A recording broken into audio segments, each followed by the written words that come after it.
Learn how to efficiently copy course content from a previous term into your current Brightspace course. This guide walks you through each step to ensure all materials are transferred accurately and ready for use.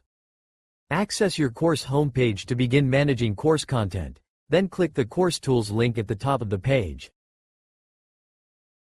Select Import, Export, Copy Components to start the content copying process. Choose Search for Offering to locate the previous course you want to copy from. Enter the course code or name of the previous term to find the correct offering. Initiate the search to display matching course offerings. Identify and select the desired previous course offering from the search results and click Search. Confirm the selection by entering the course offering ID if prompted. Click the blue Add Selected button at the bottom of the screen. Review and confirm the copying process to begin importing content. Check that all components from the previous term are now available in your current course.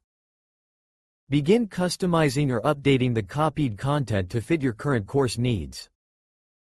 This guide detailed the step-by-step process to copy all course components from a previous term into your current course in Brightspace, ensuring a seamless transition of materials for efficient course setup. Thank you for joining us today for another Tech Tip Tuesday. We hope that you find this tip helpful. Thank you for watching and join us next week for our next Tech Tip Tuesday, brought to you by the Center for Teaching and Learning Excellence at St. Leo University.